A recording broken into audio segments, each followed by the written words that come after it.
This is Story Recapped. Today, I'm going to show a movie about a family who faces danger and uncertainty in a lonely outpost on Mars. It is a drama, science fiction, and thriller film called Settlers. Spoilers ahead. Watch out, and take care.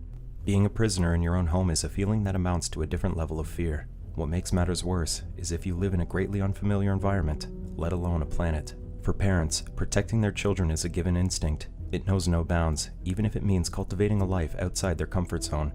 As the Earth is not what it once was anymore, the family in the film faces new challenges in their new home. Reza and Issa raise their 9-year-old daughter, Remy, in a deserted outpost on Mars. Apart from living in an inhospitable place, they lead normal and simple lives. The family grows their own vegetables and tends to some farm animals.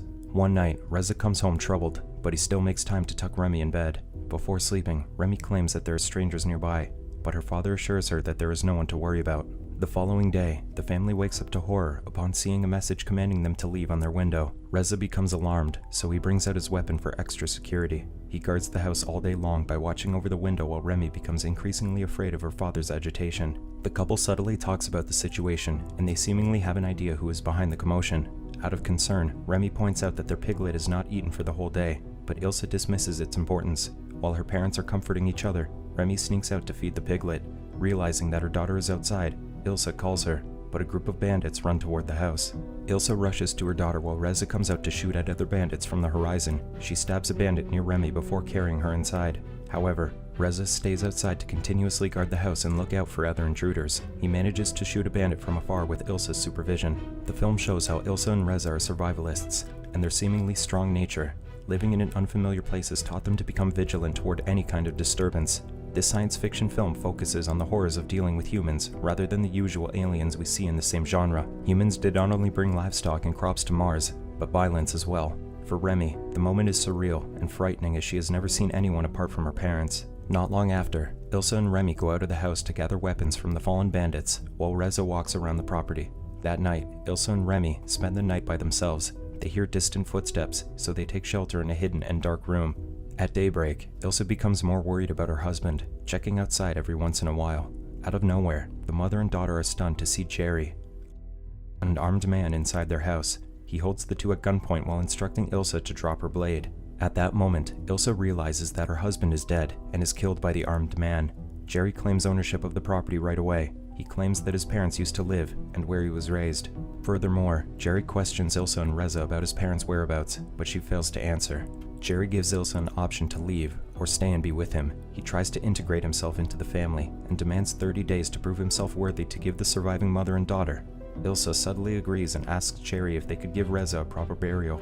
At the simple ceremony they prepared, Jerry shows respect to the family's grief. Days pass, and Jerry settles in the house while repairing broken stuff.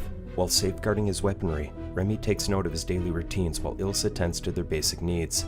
One day, Ilsa unearths a small robot-like tool that Jerry has fixed. It runs directly to Remy, and she names it Steve.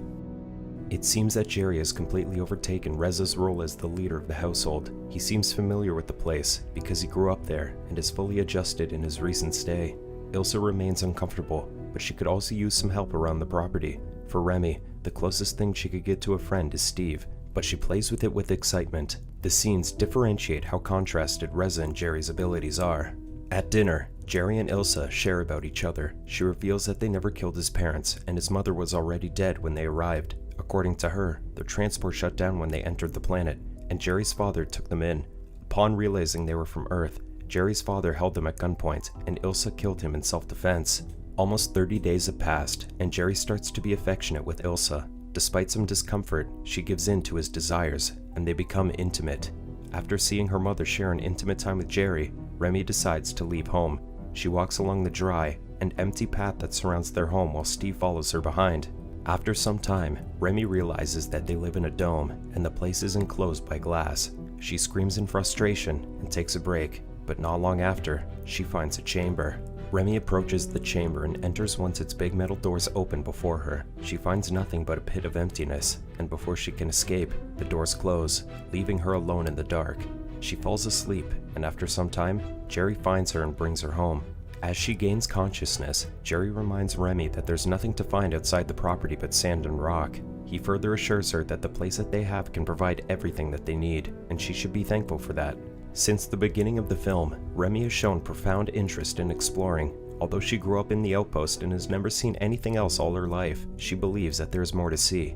In this scene, her anger fuels her hunger for exploration even more. The thought that all there is to see is sand and dust is deeply ingrained into her mind, but Remy wants to see it for herself. She feels like her pets and animals have more freedom than her. Still upset with her mother's growing relationship with Jerry, Remy becomes distant.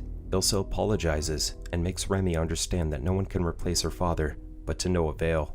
The following day, Jerry brings out Reza's guitar and asks Ilsa to sing while he plays.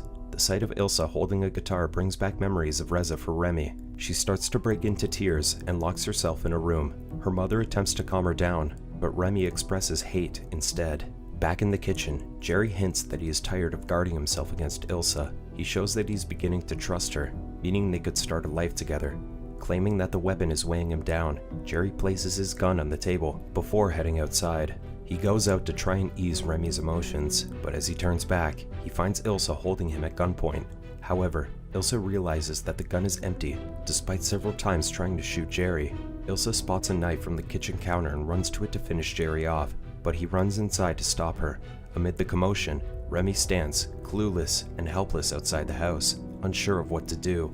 Shortly after, Jerry steps out of the house bloodied, and at that moment, Remy realizes that she is now an orphan. She attempts to run away, but Jerry gets to her and assures her that she is safe.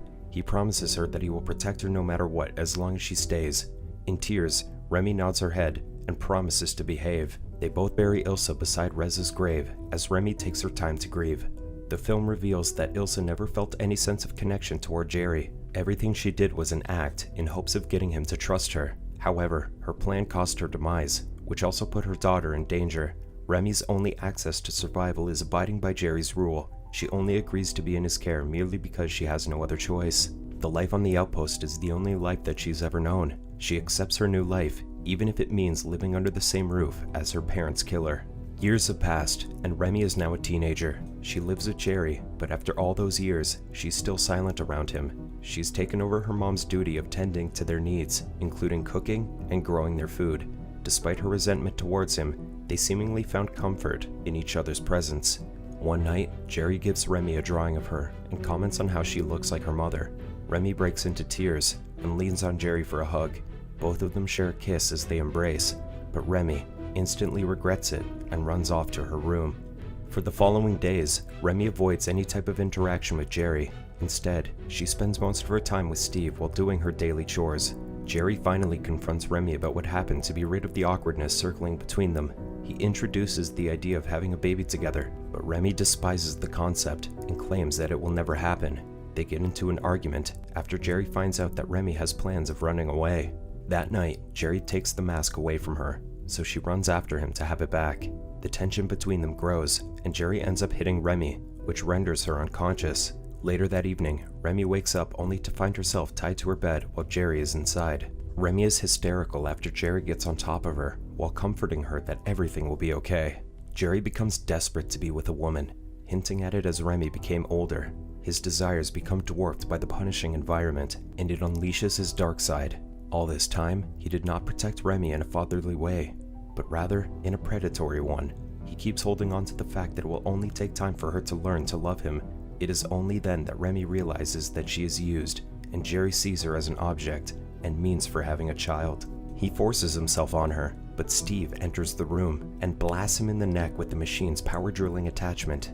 In return, Jerry shoots the robot while he rushes outside to tend to his wounds. Remy finds the opportunity to escape from the ropes and Jerry. She finds him in the kitchen bloodied and decides to hold him at gunpoint. Seeing his vulnerability, Remy fatally shoots him without remorse.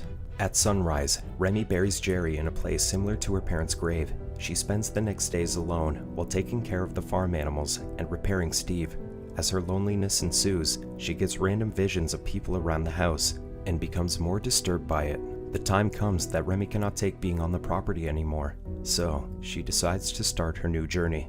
She entrusts the house and the animals to Steve before looking at the graves one last time. Remy enters the dark chamber, which is a gateway to the property's exit. There, she finds a vast world where a new journey of uncertainty awaits her. One of the prominent themes in the film is the importance of family.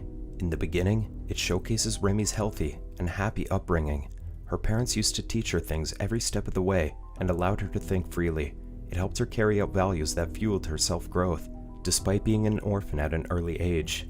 She grew up with an alpha male, but it doesn't mean that she'll submit to his orders. The movie is slow burning, but that doesn't mean that the tension between the characters is undeniably effective in illustrating a sense of dread to the viewers. Seeing nothing but vast lands on the horizon, Remy's bravery renders a strong message of self-sufficiency.